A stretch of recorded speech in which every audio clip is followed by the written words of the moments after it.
button. So I think you'll have to acknowledge that. Yes, thank you.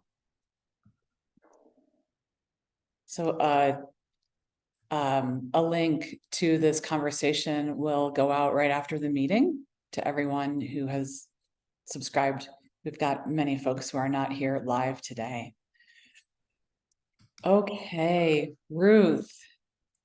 This conversation is one that I know you and I have discussed at length. And I've actually been through Ruth's Brave Space program for leaders, which you may or may not be familiar with, but it's when I went through it with white members of the IMCW board of directors, and we had two groups of white teachers. It's a racial affinity kind of program to help you kind of discuss and really plumb the depths of your own relationship to race, and how you were raised and what your beliefs are and how they've shifted and changed over time, how they inform who you are today.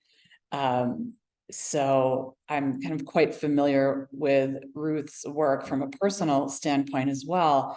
But Ruth, I thought it might be interesting. This is like your life's work and the legacy that you will leave to the world, and such a passion of yours. And I'm just wondering if you can talk a little bit about why it's so important to you to help people wake up to their own racial conditioning.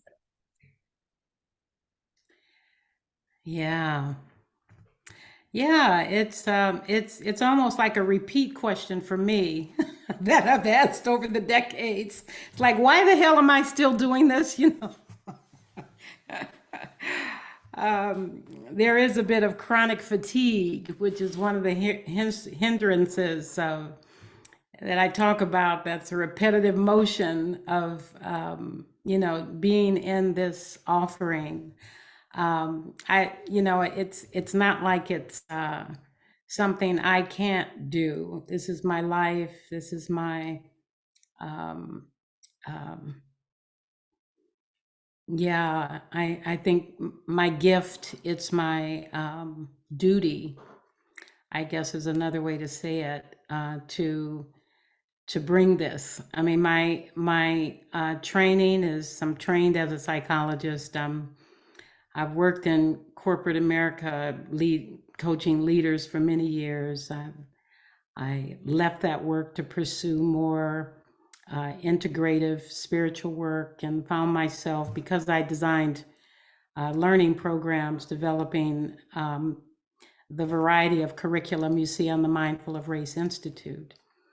And it just makes sense to me to bring the awareness of racial suffering into the meditative um, uh, uh, labyrinth of inquiry. The marriage of mindfulness and racial understanding of our conditioning just came together very naturally, and it seems to be the vacancy that we have in a lot of our institutions around how to just put our finger on the pulse. One question is, why do we keep circling around this issue of race? And a part of me strongly believes is because we haven't really uprooted our part in it. So to answer the question why is that I think we need a deep uprooting and composting of our conditioning so that we can have some different soil to plant seeds of stability, clarity, fragrance, possibility.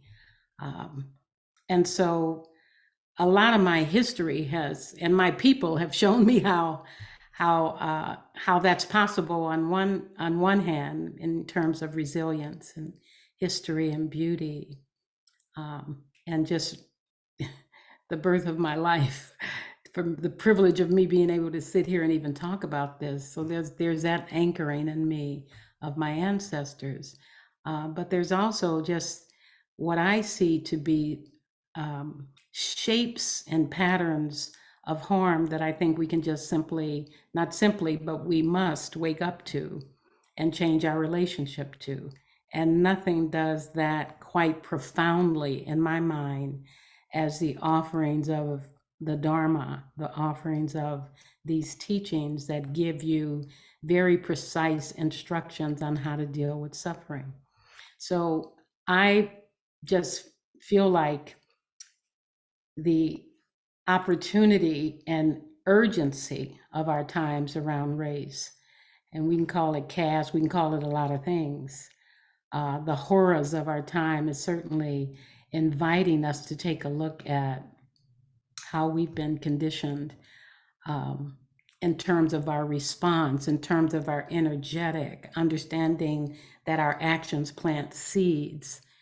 And that's not a small thing to get our heads around, that, that the responsibility of how we're planting those seeds have grown to be even more important as I get older, right?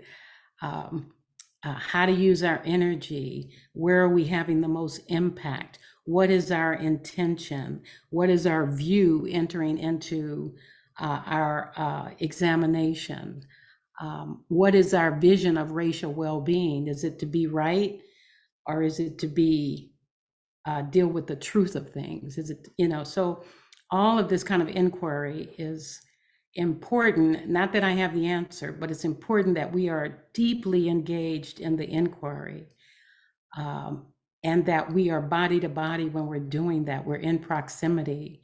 We're using the relational field and the inquiry to wake up, not just reading a book that, we buy and it sits on the shelf and we might get to it at some point. But we're in a relational commitment. We're in a marriage of inquiry around our conditioning. And it matters how we show up. It matters what we do. And that's part of the waking up that I think is so needed at this time. Um, I kind of forgot the question, but there you have it. That's great. That's perfect. I'll forget the question too. We'll do the conversation. Will just carry us. You actually give me quite a few jumping off points in that response and some thoughts that I've written down. One of them is like, what's the role of mindfulness, which I think you really hit on there. And I think that for me and many others, what makes having a meditation practice, a mindfulness practice, really almost turbocharge the inquiry into our racial conditioning is that we've cultivated the ability to some degree to be comfortable being uncomfortable. Mm-hmm.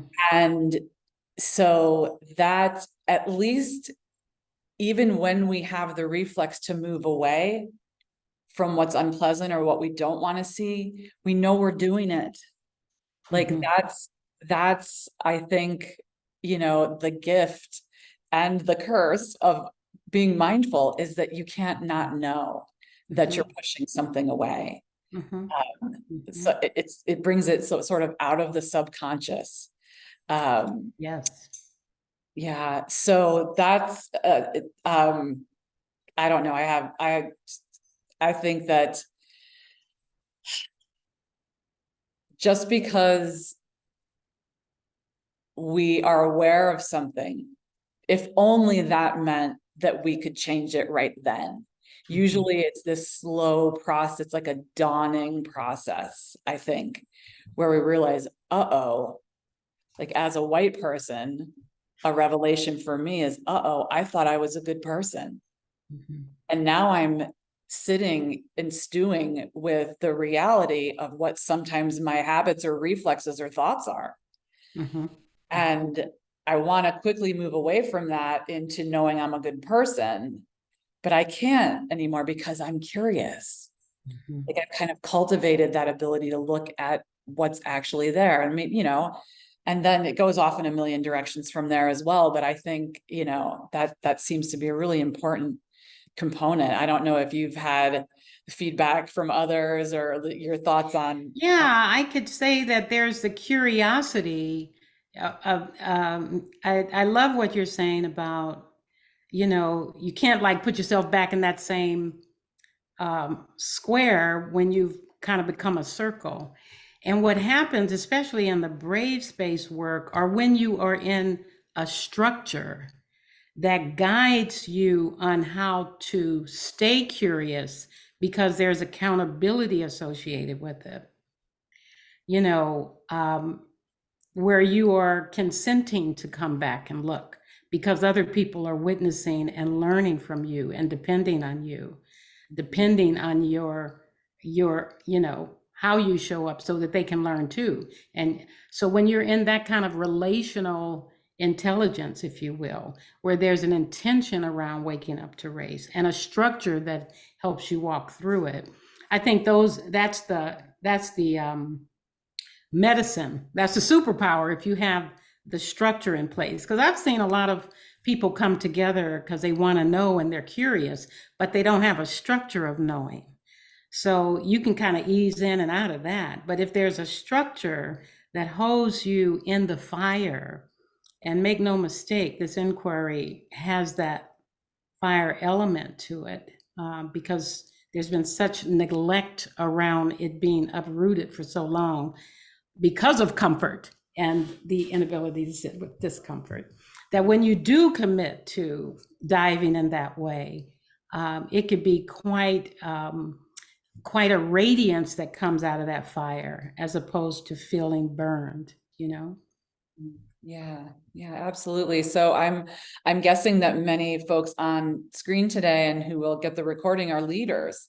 I mean, we're coming here because we're curious about how our personal relationship to race affects what we do within our organizations and with our employees, those we supervise or work with. And I think that point about the structure. So all of Ruth's programs that I'm aware of, I'm guessing all of them, because you have such a background in creating really tight educational programs that move people through something so skillfully, but that accountability is really key. And that the Brave Space program, for example, it keeps you curious and at the edge of discomfort so that this kind of blossoming can go forward. So in the Brave Space program, people move through your program in their own racial affinity groups, correct? Correct. Still model, yeah.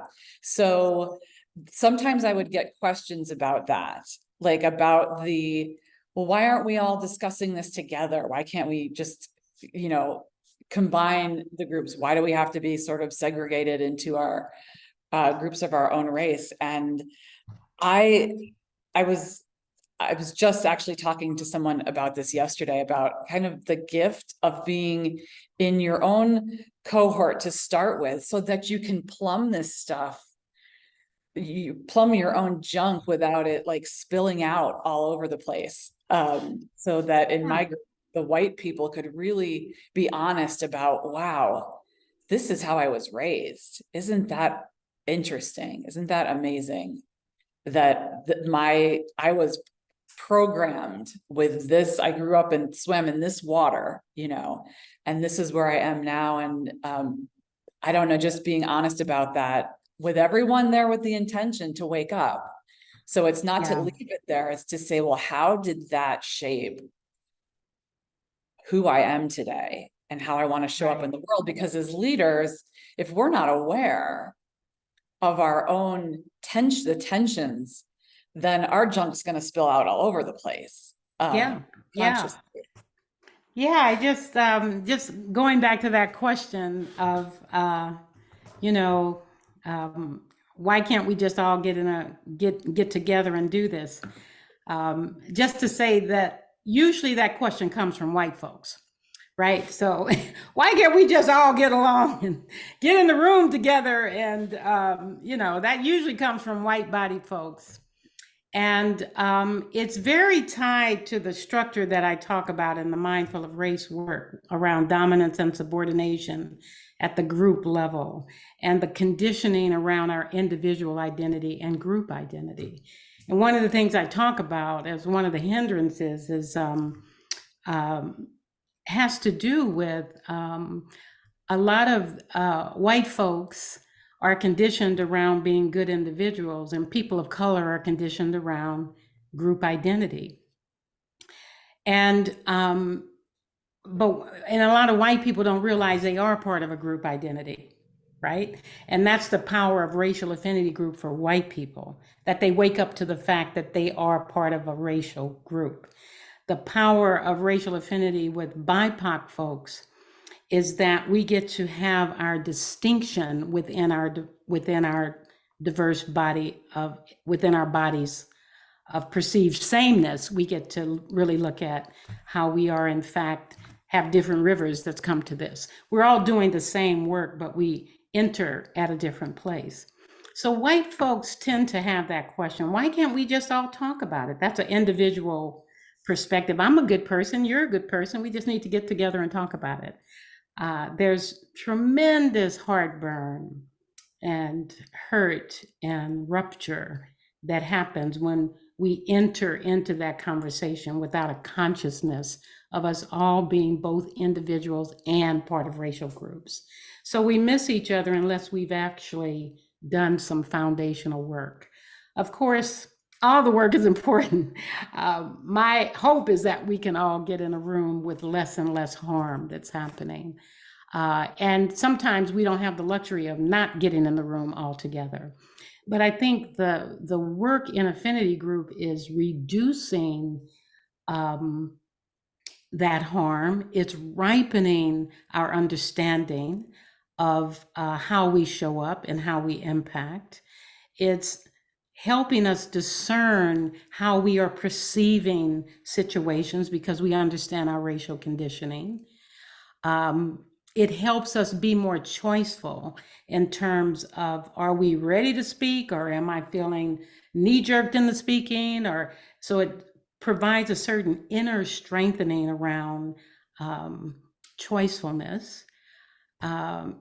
Yeah, so I think we're really dealing with our nervous systems when we come into mixed race proximity and try to talk about race without some foundational understanding of both our individual and racial group identity. A lot of BIPOC folks have done a bit of understanding deeply of racial group identity because our lives depend on it. But what we haven't done, along with most people that I meet, is actually been in a structured space where our primary focus is looking at how we're conditioned to be in relationship to the horrors of race and racism in the world. That's what we're doing. That's a piece that I think is foundational to our relationship to service, to our relationship to leadership. I think I'm talking about how we ripen a skill of presence and inner knowing that impacts and reverberates in the world. A certain invitation, if not invocation, of others that are watching, that are relying on somebody having a deeper understanding than the reactivity of the moment, without turning away. With deep prayer for our collective well-being, not just self-interest. That's what I'm interested in ripening. Thank you. Thank you. Allison had a question in the chat which I think would be interesting to pull in now. Her question is for the white Dharma teachers and others on the call, which is, why do we as white people think this work is optional? And I think that when I read the question, the first thing that came to my mind, so one of the chapters in Ruth's book, Mindful of Race, is called The 6 Hindrances to Racial Harmony. And so these are the things that trip us up, either knowingly or unknowingly. And it's just it's privilege that we swim in the water that says that this is optional for me because it's not in my face every day. And I think that that's a privilege that not even knowing we're in a racial group is an indication of privilege. And so I think what I find increasingly heartening as the years go on is that more and more people in leadership are realizing that it's not optional. And of course, a long way to go. But I'm loving, seeing everyone here on this call who I hope that you take what you learn here today back into either your organizations or your circle of influence in your own life. But yeah, maybe if you have a response to that question in your mind, if you want to drop it in the chat, you can send that to me to type some things out, or if you have other questions, and then, we can maybe see what comes up for others on the call that question was directed to. I also just want to add that in the first Brave Space cohort, which represented close to 300 people for a year long, 2/3 of the participants were Dharma practitioners, a great number of them teachers. So this kind of seeding, I think, is happening. There are, there's kind of some seeding that is happening among a number of folks that have taken this dive. That was a very hopeful sign for me because there's the urgency to wake up around this racial stuff for a lot of white folks, and a lot of colored folks want you to wake up quick, But I think that it's important to remember that it to some degree it is happening, and that it's never going to look like that right away because it's just so subtle. This is so kind of tattooed into our way of moving in the world, and like you're saying, Trisha, not seeing is privilege. I don't think it's conscious, but it is an example of dominant groups doing any dominant group, whether it's race or gender or whatever it might be. Characteristic of dominance is you just don't have to know. You just don't have to look. Why would you? I mean, you just don't have to. So that's part of a conditioning that goes unrecognized until you devote yourself to seeing how it plays in you. And this is the necessity of waking up around our conditioning, and the power of doing that with other bodies that are of your race. Right. Yep. And then Nalini put in the chat to everyone that white folks' existence doesn't depend on doing anti-racism work as urgently.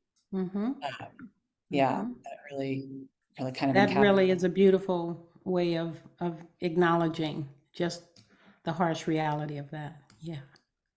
Yeah. And I think just another kind of pointing to, for Dharma practitioners, we can practice for so long in our own little bubble with sort of an intellectual idea of what interbeing means or interconnectedness. It can be intellectualized, or it can be experienced on sort of a wide, sort of otherworldly scale.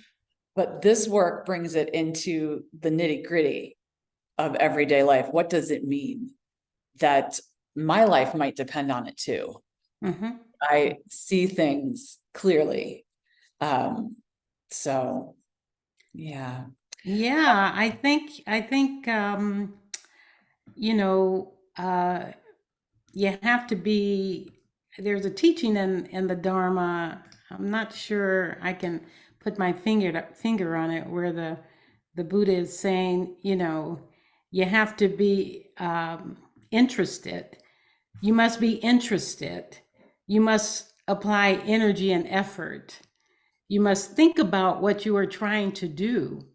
And then you must look at the results or impact of what you have done. That kind of template is kind of spread throughout, the suttas. It's kind of that kind of four-part inquiry. You must be interested. You must apply energy and effort. You must think about what it is you are trying to do, and you must look at the results or impact of what you've done. I Mm, love that about these teachings. Again, that's one of many templates mhm. that is powerful. Yeah, yeah, thank you. I'm wondering, so I keep putting your questions in the chat. Charles Lee just dropped one that was almost exactly what I was going to say. So he asked, what examples can you share about the experience of multiracial people in Brave Space and Mindful of Race? What affinity group might they join? Okay, so his question is then kind of pinging a little bit into my question. For people who are not, maybe don't consider themselves to clearly fall into one category. Yeah, it's common, this idea of where do I fit in this kind of siloed kind of structure, that is kind of the ground that has us ultimately recognize humanity at large. Sometimes people that join Brave Space join with their people, so they identify two or three other people that they know, and that they too are multiracial, or of the complexity, and they go through the program together. That's one way that it happens. Um, it can be tricky. There are biracial groups that go through the program. So what happens is you can form your group to go through the program together. If you apply to the program and there's not enough people that represent your distinct composition, if you will, then what we have is more of a mosaic group, depending on what the makeup is. So we would look at a number of criteria and determine how people might actually have enough similarities in their racial identity to go through the program together. So it wouldn't be an exact fit, but it would be an approximation that supports, inquiry and recognition, I guess. Yeah. Yeah, thank you. So Ruth, I'm wondering what, from your perspective, having seen multiple groups go through these trainings, doing this work, what have you learned from working with leaders in terms of like how their growing, burgeoning awareness of their racial conditioning, really, how does that impact their organization? Or do you understand the question? I'm trying to formulate the question in my mind. Like, how have you noticed this rippling out into the world? Mhm. Mhm. And I know you don't always know how this ripples out in the world because people go off and do their own thing, but just from the Yeah, it's like trying to get into like a heart, yeah, trying to get into having the children that leaves you after they get out of high school. right. And I guess and from a BIPOC perspective too, which I would not be aware of, like how does it's transformational work. There's no question about it. I mean, you go into like the belly of the beast, but you're held in this beautiful structure. So it is transformational. And then what do people what kinds of things do they report back to you about? Yeah, I think I understand the question generally. And I know there's a few people on this call that have gone through Brave Space. So I think they could maybe speak to that if they wanted to, including yourself. So I'll make a U-turn on that question to ask you that. But just to speak to what gets ripened over the course of this year of investing.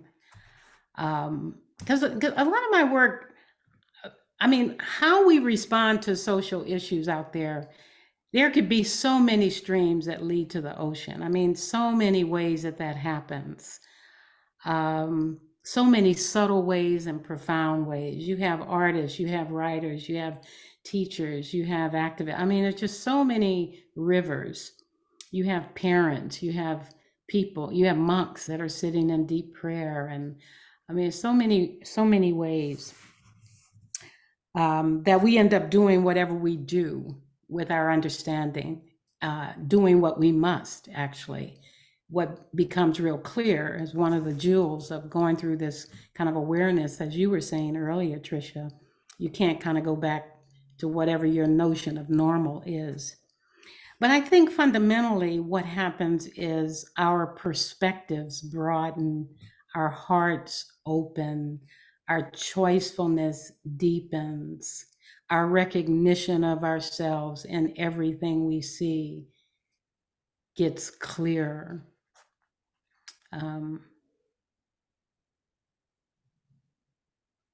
I've had people say that they cry more easily. They have more access to their emotions and they allow it. It's not a problem, but it's like it can't, their heart breaks at what they see as opposed to just seeing the news. I mean, they're touched by the news. I mean, so the experience over the year embodies our lived experiences. We are living our life more.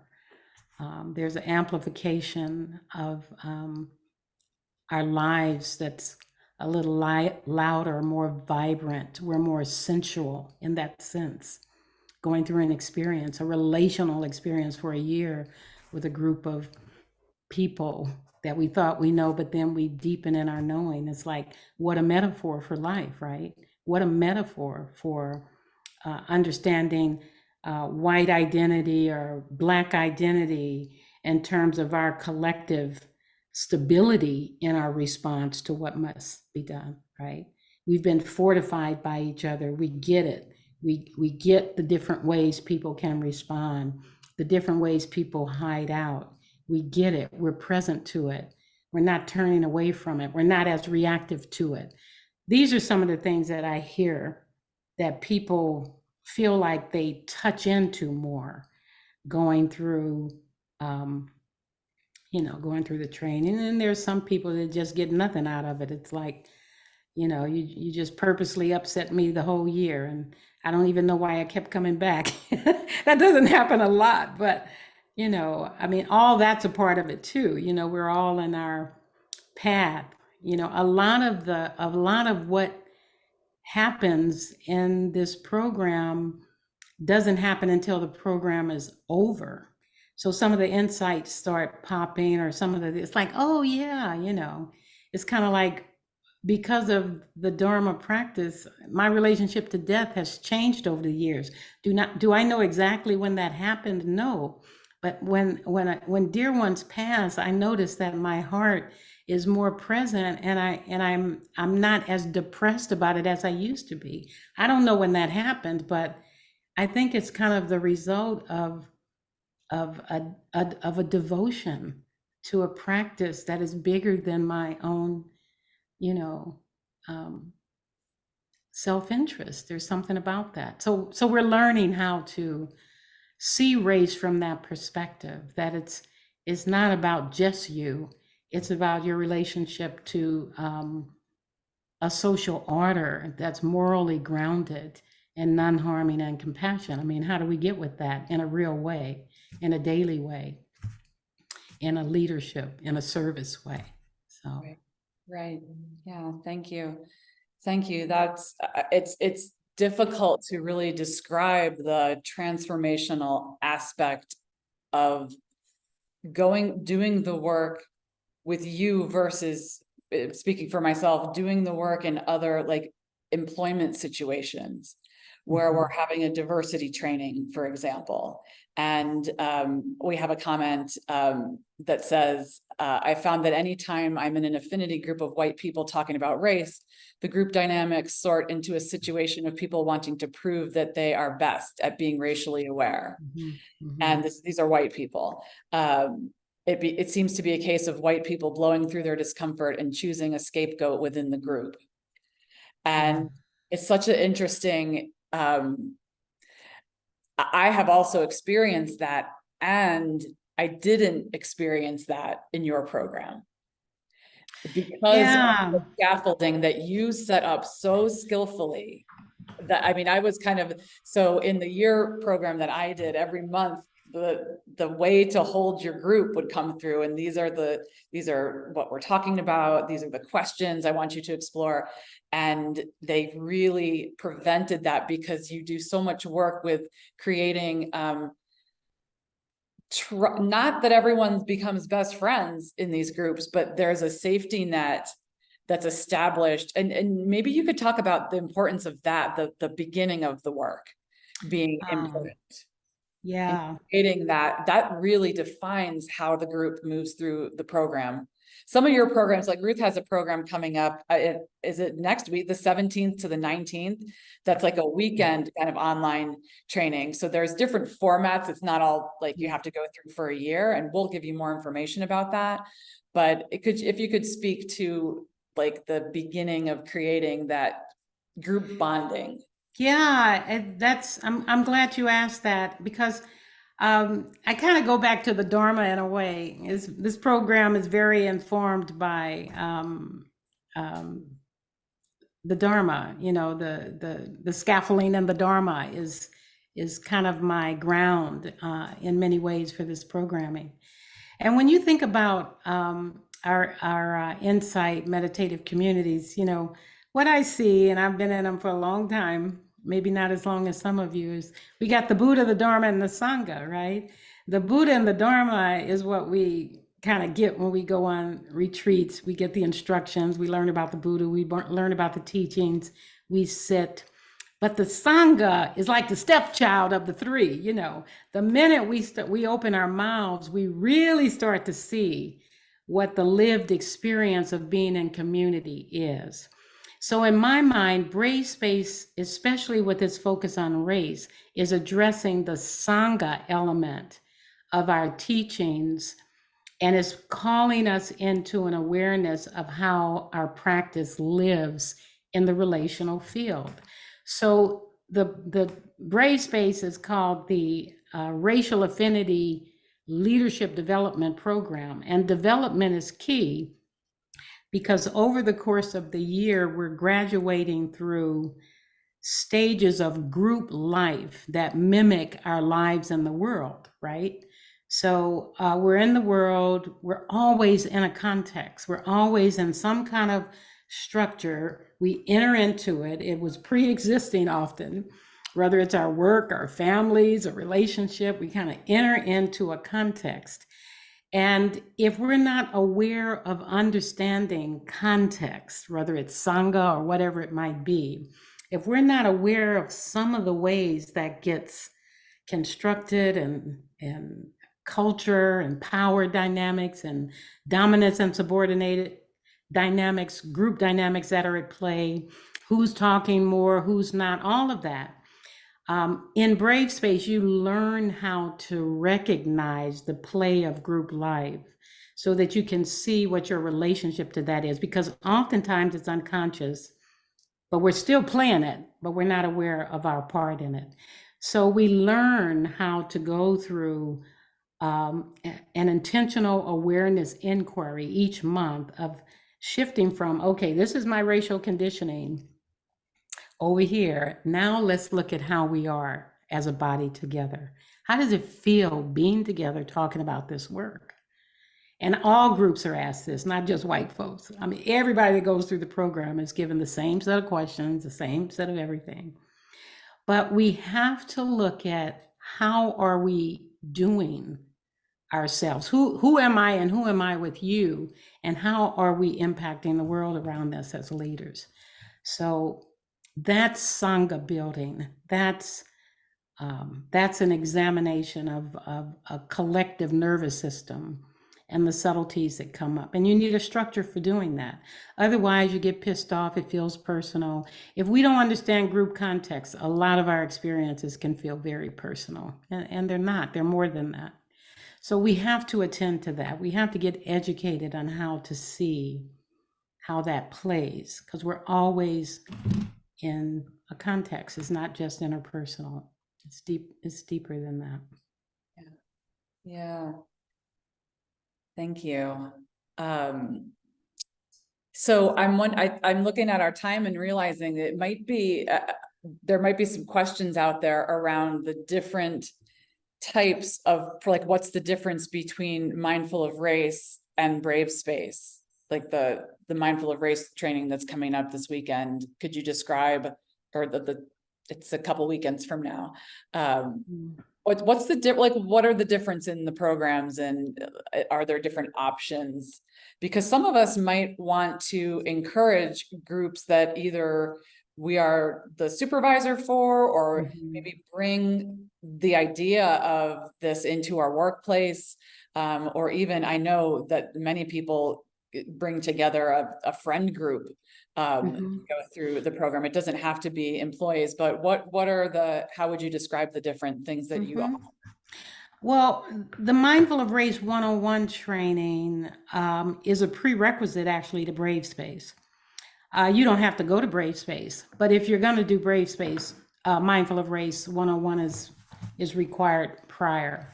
So you can look at it that way. Mindful of Race 101 is giving you the, what I refer to, I happen to have it right here, is the racial awareness rubric, which gives you 6 concepts, foundational concepts for, which is the Mindful of Race framework, so to speak. And that includes looking at our individual and group identity, that's one pair. We're looking at dominant and subordinated relationships, that's another pair on the rubric. And then we're looking at mindfulness meditation and racial affinity group work as the 2 structures that help us kind of deconstruct our racial conditioning. So Mindful of Race 101 is giving you that understanding, that foundation, along with guided meditations and just centering practices. It's a good, solid, self-study, self-paced training that you can do on your own, or we have periodically, you go through that training and you get a Q&A with me, which is what November 17th through the 19th is. So that's what I call an educational program that is reinforcing and making the concepts in the book more alive. To dive deeper is where you go into more of an immersive relational dive with the racial affinity group work.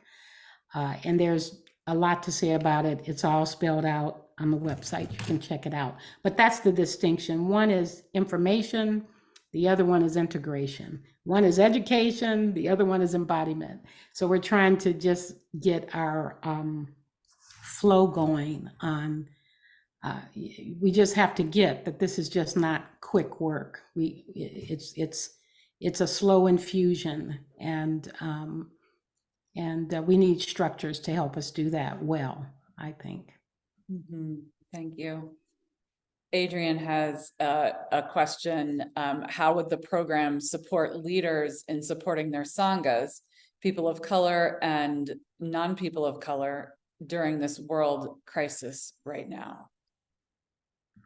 This is a big question, and there's not a single answer to that, but as you ponder that, I'll read it again. Like, how could the program support leaders in supporting their sanghas, both people of color and white people during? Yeah, I mean, I can, let me just quickly say that I feel like the best way for us to support our sangha is to be an example of our lived kind of revelations around our own waking up. I mean, I'd love to see white people, for example, that are teaching the Dharma to talk about whiteness, to talk about how they're waking up around whiteness, all the oops and ouches, and oh gosh, I don't know what I'm doing, or I'm learning, I'm applying this, I'm looking at this, I was surprised by this, I was, hardened by this, I'm devoted to this, I recognize myself in this, I'm working with my people on this, right? I think this begins to give permission, be an example for other people to see how they can have a conversation out loud around race, instead of thinking it gets couched under, non-self and some of these other concepts. And it also provides people of color a little bit of kind of clue that there's some consciousness here around the leadership, that they're looking at their own shit, and that I'm not going to have to be burdened with educating not only the leader, but the whole group. So there can be some subtlety there. I'm not saying that that's necessarily the case, but this is one scenario that's common in terms of dealing with the nervous system of Sangha, especially if there's white leaders. I see a lot of BIPOC folks being able to step into that space, own that space more, reveal, share stories about their lives, how the Dharma is helping. So there could be a lot that could happen around that in terms of supporting Sanghas at large. Around race, as a leader, claim your racial identity and talk about it, especially how the Dharma is helping you decolonize your mind, right? That would be one way to look at how you can help. Because I think sometimes if we're just in the rush and the roar of our upset, like I get a lot of calls from groups and organizations because there's been a killing or there's been this and there's an upset about this and what do we do? And it's like, that's not the place necessarily. I mean, we're talking about these teachings as an infusion that is happening with regularity that begins to inform wise responses. Is not necessarily something you can do in the urgency of a moment.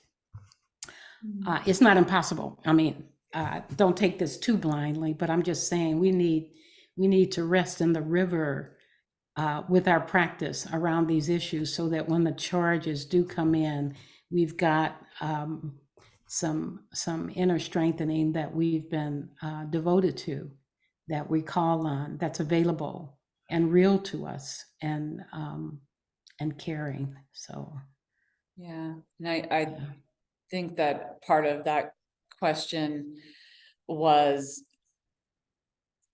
pointing at the relationship to the work we do personally and in our own sanghas, perhaps, and then also in the larger picture of this world crisis that we're in, and doesn't have any signs of getting better as the next year comes forward. I don't think we can help but feel a sense that we're not headed out of something. We might even be headed more into these places where this type of work is so important. But how does the work we do privately and in our sanghas, and then there's it's sort of like the relative or the subjective, and then the relative, and how does it ripple out? And I don't think there's an answer to that, so I won't ask you to answer. There's not an answer to that, but I was listening to dear Joseph Goldstein recently, and I think I might have referenced him a little earlier, and he said something to the idea of understanding history while also looking at the sky. A lot of this has to do with perspective and being centered and knowing that our actions are planting seeds. I mean, it takes this kind of moral code reminding, in my mind, this is what it is for me, that I have to keep these perspectives broad, where I have a curiosity of looking at things from all sides, where I'm looking at things with a bit more spaciousness as opposed to being in reaction. It's so easy to feel overwhelmed, and that's a piece of what I'm hearing and what you're saying. The urgency is real. The actions needed are real. Our act in the face of that is also real.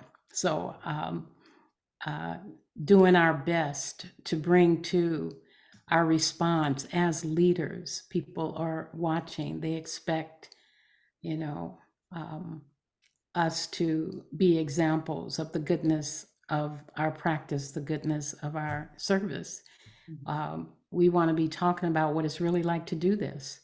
What's hard about it, what's important about it, what's needed about it, how it fits to the moral, to the sila that's in our practice. How do we talk about that?